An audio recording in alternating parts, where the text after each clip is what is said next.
And welcome back now. We were still in conversation with Tokyo Sexwale, businessman, veteran ANC member, reflecting on Dr. Richard Maponya, who passed on earlier this week. And of course, the ANC's January 8th birthday celebrations in Kimberley tomorrow. And we'll also hopefully talk about his relationship with Donald Trump. But we'll come to that. We'll come to that. Let's not go there right now. Let's talk about the ANC for now first. So we were talking about what's been playing out in public around the Eskom debacle, where the deputy president yesterday mentions that the president was misled about load shedding, and him making that announcement that load shedding would not resume until at least the 13th of January. But we know now that it happened, of course, a lot sooner. And then there was a response from the presidency through the president's spokesperson, Kusela Diko, contradicting what the deputy president had said. And that, of course, raises eyebrows about what exactly is going on. People will be justified to ask that question. What the heck is happening now? The office of the deputy president is not a separate office in terms of the constitution, and physically is located within the president. So we talk about the presidency is occupied by both the deputy as well as his boss, the president. And leadership requires that when there's any dichotomy, when there's any issue, the people inside they sit down and discuss it. I'm unnerved.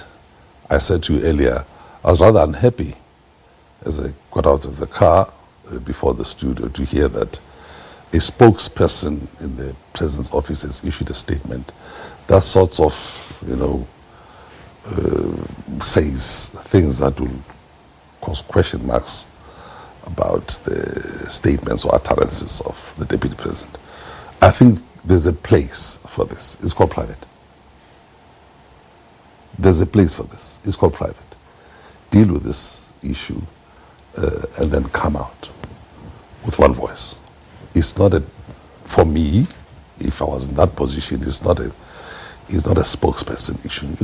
Together this lady is doing quite well in her work, but sometimes you've got to be careful the kind of things that you allow your spokesperson to deal with, and that's one. Number two, it's worrisome that the deputy president says the president was misled. Okay, either it's fact or it's opinion, but whatever it is, he says he was misled. But the truth is that, of course, things didn't happen the way the president had said they would in terms of load shedding. So it's another fact. So what happened exactly there? Is it misleading? Whatever. It also worried me, by the way, I must add another dimension, when the president, fresh from Egypt, where he had to cancel everything, rushing back home, admirable, and then within hours, speaks about sabotage. You see, you're careful with this type of things. Let them speak about it. Let the police deal about this. Better say, we're faced with problems here, and I'm the president. I'll deal with these problems. But once you start, people manipulate presidents and leaders. I've seen this. I understand. I'm of this world, worldwide. They'll put something, Trump will read it. You don't read everything they put in front of you as a leader, because they turn you into a puppet. People that you trust, these inner circles, they put things. Now, if something is happening even the board of Eskom cannot say sabotage. Okay, they are dealing with a problem.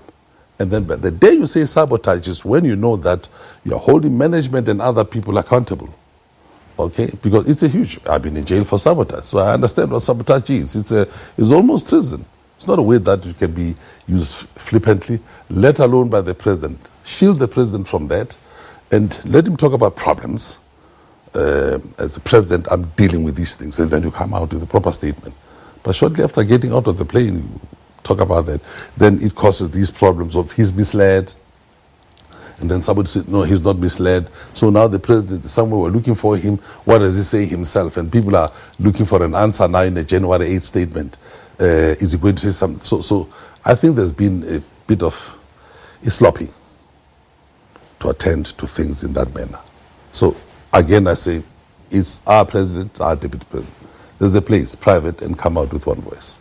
The fact that they were unable to do that, does that tell us something about the unity or the lack thereof within the African National Congress? Because that's been one of the buzzwords around the ANC since Nasrec. I know what the media likes to say about it. I don't think it's my place for right now. I've got no facts.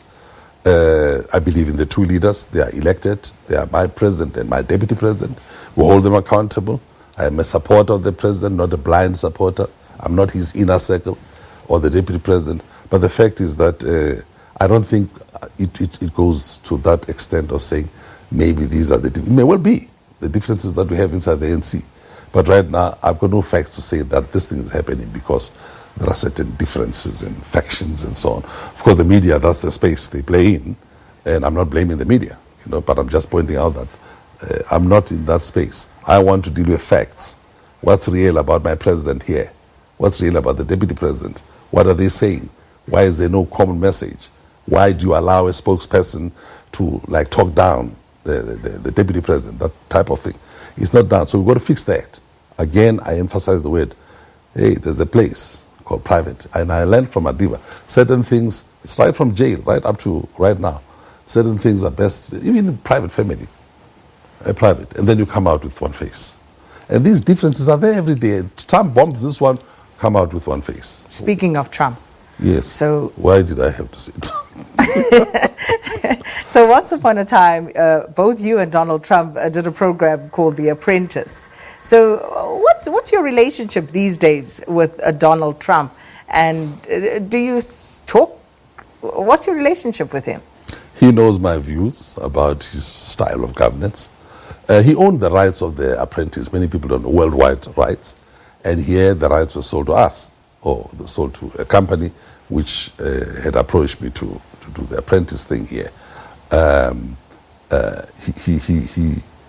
He then decided to become a candidate for the American presidency. Eventually, I was not thinking that he was going to win.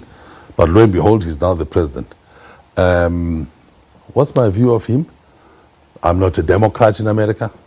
I'm not a Republican because they don't fit my standards, policies around liberation. I'm still a terrorist, both in the eyes of the Democrats and the Republicans in America. I get humiliated when I go to their airports. Still? I get asked, yes, still.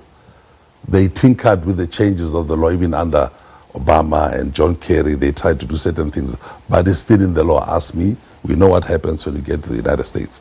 We still have to work with them to help to humiliate you. That's why I don't like traveling to the United States anymore.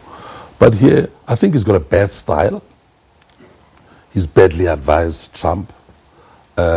He shoots his mouth before he thinks. They put documents, he reads them. He sees a terrorist, this Qasem Soleimani, he bombs. So in the books of America, I'm also a terrorist. These things, you got to be very rational and balanced as a leader, especially if you are holding a country with a military might such as the United States. Now, we can't go all over the place bombing and shooting. There is a language that is used in terms of resolution of international problems and conflict. It's called dialogue. It's called dialogue. Now, this thing seems to have been thrown out of the windows. And it's a free-for-all. You just go and decapitate anybody that I decide. Qasem is I know him, by the way, before he came into this position. He's just decapitated like that. I don't know what he's done behind the scenes. But he was representing his government as an envoy. He's not Osama bin Laden. Maybe every American president must find somebody to kill, a Khalid or something like that. So you don't do that. This was a representative of the government of Iran. And I'm not buying, anything for Iran. I'm a South African, but I'm watching this thing, and I say, this is not done. Now, we don't know. Now, then everybody launches, rockets, smart weapons, and that's how to govern. Where's dialogue is out of the window? Where's Mandelaism? Where are all things of Churchill and others where people can sit and talk, Okay, if Churchill was forced into World War II, it's something else. We're all part of it. But the language of discussion is out in the world. It does seem that the center of the world is occupied now by the language of war and guns and sophistication of these weapons. as part of resolving problems. And I think, therefore, Trump is right deep into that. They've got to step back. Because look what nearly happened the other day. You know, he promised that he's going to decimate this country. 52 targets equals to the 52 hostages which were once taken in Tehran. And we're just waiting. And people are saying, you know, the doomsayers, World War III, World War III.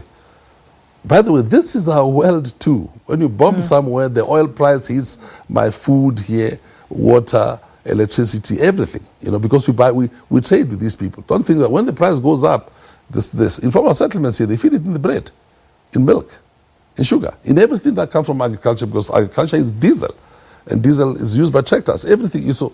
And when you bomb, even these nuclear weapons, okay, you can't just threaten with them as though they'll go into your own atmosphere on top of your own country. They go throughout. This is our world. That's why this young lady said, Greta, you know, about climate change. How dare you? How dare you? You know, young people should learn from that one. So it's not like you just shoot, bang, bang, and it's your own war. We were brought into 2 wars here. First World War, we became part of it, and we never started here in Africa. Second World War, my father fought in it. A war that at that time didn't have anything to do with us, but it's racism, the whole world. Now you want to bomb. So one would appeal to international leaders, and of course, and I know Naledi Pandor, we're in the Security Council of the United Nations today. That should be South Africa's position, although we're not listened to.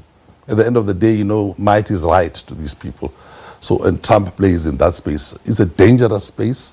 He has brought us into, he knows my views, by the way, into a dangerous world. And I think it's time for people to get off that highway, take the off-ramp now.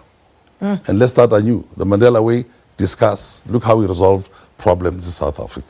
But look, you know, I'm more interested in Mr. Maponya.